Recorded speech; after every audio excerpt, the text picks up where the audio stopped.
Welcome to MT study club.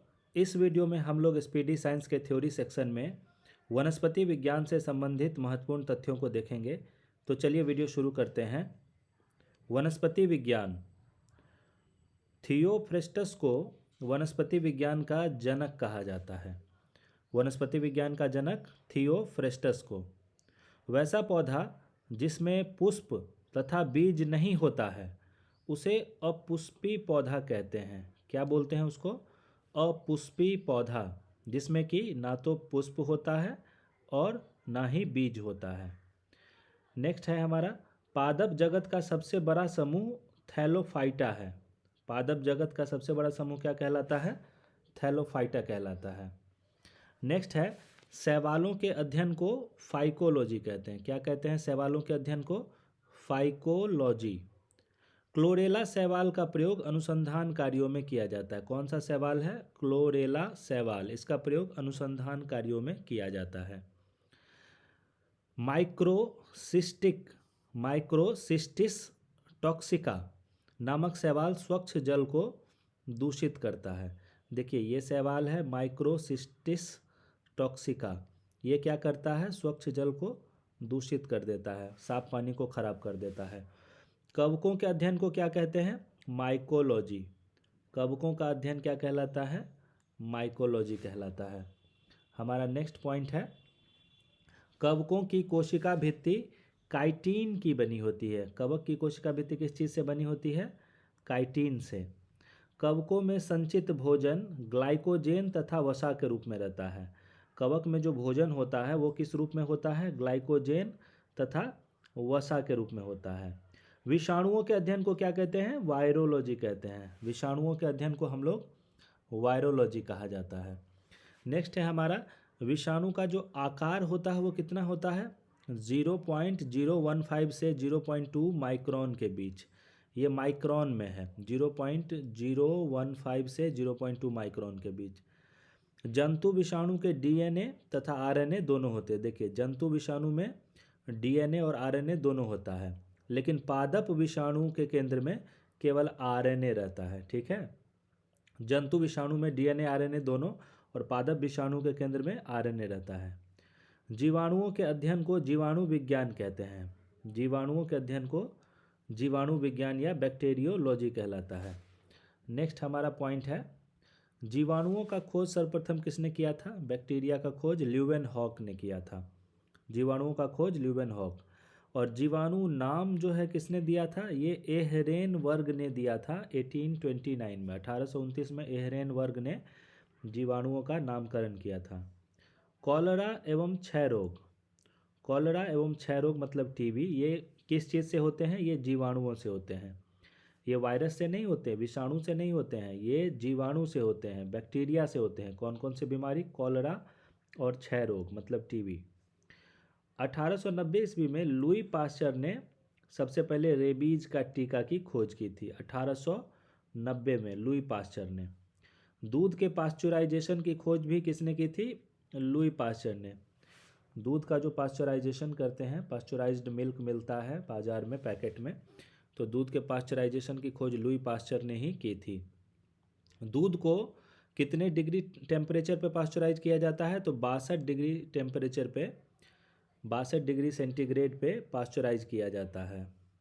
साधारणतः जीवाणु की कोशिका भित्ति किस चीज़ से बनी होती है? जीवाणु की कोशिका भित्ति कार्बोहाइड्रेट और प्रोटीन की बनी होती है। जीवाणुओं की कोशिका भित्ति। राइजोबियम जो जीवाणु है वो क्या होता है? राइजोबियम दलहनी पौधों के जड़ों में रहता है।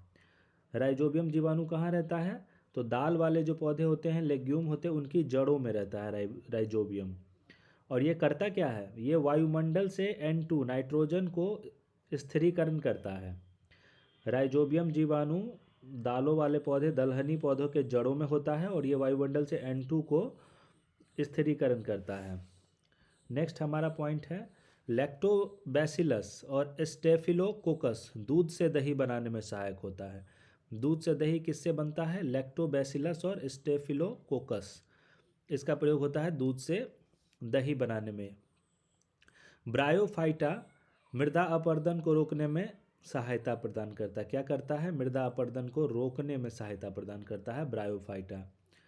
जिम्नोस्पर्म का सबसे छोटा पौधा कौन है? जैमिया पिग्मिया है। जिम्नोस्पर्म कैटेगरी में सबसे छोटा पौधा जैमिया पिग्मिया होता है। जब बीज फल के अंदर रहता है तो उसे आवृत बीजी कहा जाता है। देखिए बीज है कहाँ पे? फल के अंदर। बहुत सारे फल है जिसके अंदर बीज होता है तो उसको कहते हैं आवृत बीजी, मतलब बीज चारों तरफ से आवृत है। फ्लोएम क्या करता है? फ्लोएम जो करता है भोज्य पदार्थों को पत्तियों से जड़ों तक पहुंचाता है। क्या करता है? फ्लोएम का काम है भोज्य पदार्थों को पत्तियों से जड़ों तक पहुंचाना, और जाइलम का काम है खनिज लवण और पानी को जड़ों से पत्तियों तक पहुंचाना। तो जाइलम और फ्लोएम दो चीज़ हैं। एथिलीन जो है इसका प्रयोग होता है फलों को पकाने में। फलों को पकाने में एथिलीन का प्रयोग होता है। और जाइलम क्या करता है? अभी हमने देखा था जाइलम जो है जल को जड़ से पत्तियों तक पहुंचाता है, और फ्लोएम क्या करता है? भोज्य पदार्थों को पत्तियों से जड़ों तक पहुंचाता है। याद रखना है इसको। नेक्स्ट है हमारा फाइलम। क्या करता है फाइलम? फाइलम है खनिज लवणों को जड़ से पत्तियों तक पहुंचाता है। खनिज लवणों को क्या करता है फाइलम? जड़ से पत्तियों तक पहुंचाता है। नेक्स्ट हमारा है एथिलीन एकमात्र हार्मोन है जो गैसीय रूप में पाया जाता है। एथिलीन हार्मोन है और ये कैसे पाया जाता है? गैस के रूप में पाया जाता है एथिलीन। पारिस्थितिकी विज्ञान की वह शाखा है जिसके अंतर्गत जीवों का अध्ययन उनके वातावरण के संबंध में किया जाता है। तो पारिस्थितिकी विज्ञान में हम लोग क्या करते हैं? जीवों का अध्ययन करते हैं और उनके वातावरण का भी अध्ययन करते हैं पारिस्थितिकी विज्ञान में। और पारिस्थितिकी शब्द को सर्वप्रथम एजी टॉन्सले ने परिभाषित किया था। तो पारिस्थितिकी का परिभाषा सबसे पहले किसने दिया था? एजी टॉन्सले ने।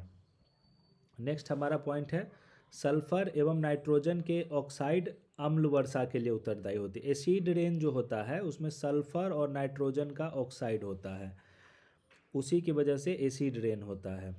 अम्ल वर्षा सल्फर और नाइट्रोजन के ऑक्साइड के कारण। CO कार्बन मोनोऑक्साइड को मृतक वायु कहा जाता है। ये बहुत ही दमघोटू वायु होता है। CO carbon monoxide. CO2 carbon dioxide हरित गृह प्रभाव के लिए जिम्मेदार होता है। कार्बन डाइऑक्साइड क्या होता है? ग्रीन हाउस इफेक्ट के लिए जिम्मेदार होता है। CFC क्लोरोफ्लोरोकार्बन ओजोन मंडल को नष्ट करता है। ओजोन को नष्ट करने वाला गैस कौन सा है? CFC chlorofluorocarbon. नेक्स्ट हमारा पॉइंट है फलों के अध्ययन को पोमोलॉजी कहा जाता है। फलों के अध्ययन को पोमोलॉजी कहा जाता है। 3 दिसंबर 1984 को भोपाल के यूनियन कार्बाइड गैस संयंत्र से मिथाइल आइसोसाइनाइट गैस का रिसाव हुआ था। ये बड़ा इंपॉर्टेंट है, पूछता है कि भोपाल में जो गैस का रिसाव हुआ था कौन सा गैस था? तो मिथाइल आइसोसाइनाइट। ये 3 दिसंबर 1984 को हुआ था। मरुस्थलीय पौधा जो है इसके अध्ययन को जीरोफाइट्स कहते हैं। मरुस्थलीय पौधे के अध्ययन को जीरोफाइट्स कहते हैं। सबसे बड़ा आवृत बीजी पौधा कौन सा है? यूकलिप्टस है। सबसे बड़ा आवृत बीजी पौधा यूकलिप्टस है। और सबसे छोटा आवृत बीजी पौधा कौन सा है? लेमना है। जलीय पौधा होता है लेमना। सबसे बड़ा आवृत बीजी हो गया यूकलिप्टस और सबसे छोटा आवृत बीजी हो गया लेमना। सबसे छोटा गुणसूत्र किस में होता है? ये शैवाल में पाया जाता है सबसे छोटा गुणसूत्र। और सबसे लंबा गुणसूत्र किस में पाया जाता है? ये ट्राइलियम में पाया जाता है। ठीक है, सबसे छोटा गुणसूत्र शैवाल में, सबसे लंबा गुणसूत्र ट्राइलियम में। सबसे छोटा नग्न बीजी पौधा कौन सा होता है? जेमिया पिग्मिया होता है। सबसे छोटा नग्न बीजी पौधा जेमिया पिग्मिया है। जिब्रेलिन सर्वप्रथम कवक से प्राप्त किया गया था। जिब्रेलिन को सबसे पहले कवक से प्राप्त किया गया था। प्रोटीन की मात्रा सोयाबीन में सबसे अधिक होती है। सबसे ज़्यादा सोयाबीन में प्रोटीन होता है। नेक्स्ट है हमारा पॉइंट पत्तियों की कोशिका में क्या होता है? पर्णहरित क्लोरोफिल होता है। पत्तों की कोशिका में पर्णहरित या क्लोरोफिल होता है। पौधे सूर्य की प्रकाश में पर्णहरित की सहायता से ही कार्बोहाइड्रेट का निर्माण करते हैं। प्रकाश संश्लेषण की क्रिया में पौधे सूर्य के प्रकाश में पर्णहरित की सहायता से, क्लोरोफिल की सहायता से कार्बोहाइड्रेट का निर्माण करते हैं। फूलों के अध्ययन को एंथोलॉजी कहा जाता है। फूल क्या है? पौधे का जनन अंग होता है, पौधे का जनन अंग होता है फूल। पुमंग जो है ये फूल का नर जननांग है। फूल का जो नर जननांग होता है उसको क्या बोलते हैं? पुमंग बोलते हैं। नर तथा मादा युग्मक के संयुग्म को क्या कहते हैं? निषेचन कहते हैं। नर और मादा युग्मक का जो संयुग्मन होता है उसको निषेचन कहते हैं। निषेचन के बाद युग्मनज का निर्माण होता है। जब निषेचन हो जाता है तो युग्मनज का निर्माण होता है। प्रकाश संश्लेषण जो है केवल हरे पौधे में होता है, हर तरीके के पौधे में नहीं हो सकता, केवल हरे पौधे में प्रकाश संश्लेषण होता है। पौधे रात्रि में क्यों चमकते हैं? स्फुर दीप्ति के द्वारा चमकते हैं। रात्रि में पौधे स्फुर दीप्ति के द्वारा चमकते हैं। जीन को आनुवांशिकी की इकाई कहा जाता है। आनुवांशिकी की इकाई कौन सा है? जीन है। खाद्य पदार्थों का संवहन किस चीज़ से होता है? फ्लोएम से। और जल का संवहन किससे होता है? जाइलम से।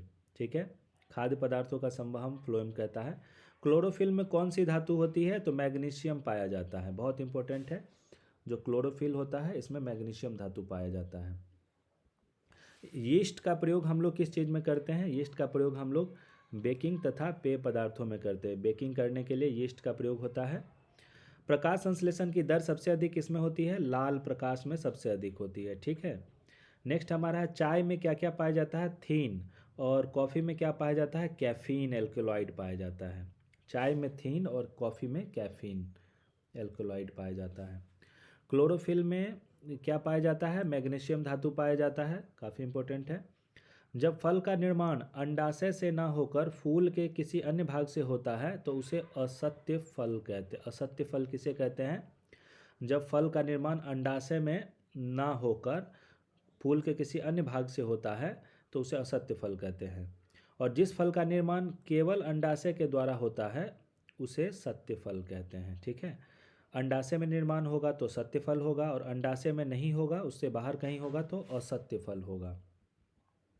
तो हमारा एग्जाम्पल है कि सेब, कटहल, नाशपाती ये सब असत्य फल है क्योंकि इसका निर्माण अंडाशय में नहीं होता है।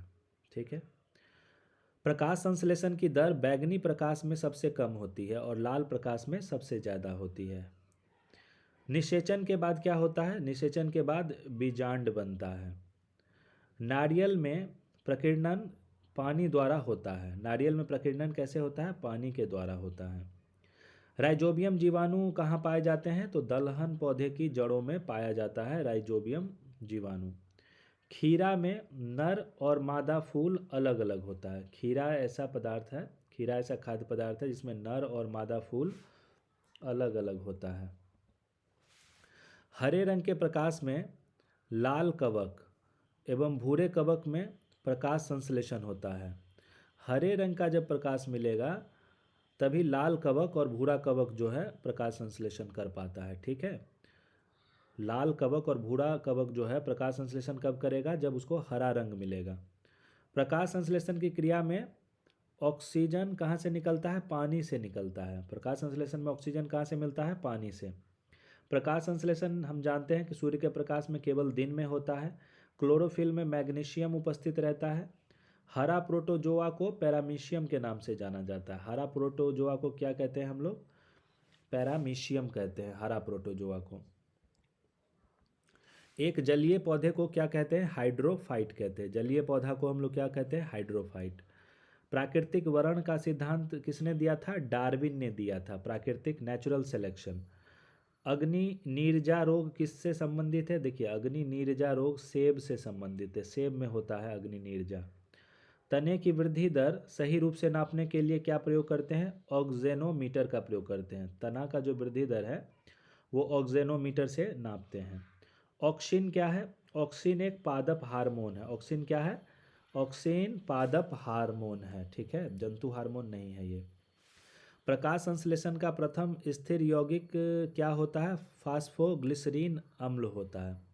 प्रकाश संश्लेषण की क्रिया में सबसे पहला यौगिक यही बनता है, फास्फोग्लिसरीन अम्ल। पौधे में वाष्पोत्सर्जन की क्रिया कहाँ पे होती है? पत्ती में होती है। पौधे में वाष्पोत्सर्जन की क्रिया पत्ती में होती है। तारपीन का तेल चीड़ से प्राप्त किया जाता है। कहाँ से प्राप्त होता है? चीड़ से। प्रोटीन का सबसे अच्छा स्रोत सोयाबीन होता है। सबसे लंबा वृक्ष किस चीज़ का होता है? सिकोया है। सबसे लंबा वृक्ष सिकोया। प्याज क्या है? प्याज तने का परिवर्तित रूप है। याद रखिएगा, प्याज है तना का परिवर्तित रूप। सबसे बड़ा बीजांड जो है साइकस, साइकस में सबसे बड़ा बीजांड होता है। नेक्स्ट काफ़ी इंपॉर्टेंट है हमारा, लाइकेन जो होता है वो क्या होता है? ये कवक और शैवाल इनसे मिलकर बनता है। लाइकेन कैसे बनता है? कवक और शैवाल के से दोनों के वर्ग से मिलकर लाइकेन बनता है, याद रखिएगा। अफीम कच्चे फलों के लेटेक्स से प्राप्त होता है। अफीम कैसे मिलता है? कच्चे फलों के लेटेक्स से। तंबाकू में सुगंध पैदा करने वाला बैक्टीरिया कौन सा होता है? Bacillus megatherium. बैसिलस मेगाथेरियम ये तंबाकू में सुगंध पैदा करता है, बैसिलस मेगाथेरियम। चावल एवं गेहूँ सोलेनेसी कुल के पौधे हैं। कौन से कुल के पौधे हैं चावल एवं गेहूँ? सोलेनेसी कुल के पौधे हैं, ठीक है। नेक्स्ट हमारा है, जड़ की कोशिका में उपस्थित लवक को ल्यूकोप्लास्ट कहते हैं। जड़ में जो लवक होता है उसको क्या कहते हैं? उसको हम लोग ल्यूकोप्लास्ट कहते हैं। और गन्ने की चीनी ग्लूकोज एवं फ्रक्टोज के संयोग से बनता है। गन्ने का चीनी किससे बनता है? ग्लूकोज और फ्रक्टोज से बना होता है, ठीक है। तो दोस्तों ये वनस्पति विज्ञान से संबंधित कुछ महत्वपूर्ण तथ्य थे। आपको यह वीडियो कैसा लगा? अगर आपको यह वीडियो अच्छा लगा हो तो वीडियो को लाइक कीजिए, शेयर कीजिए, चैनल को सब्सक्राइब कीजिए। मिलते हैं अगले वीडियो में अगले थ्योरी पार्ट के साथ। तब तक के लिए जय हिंद।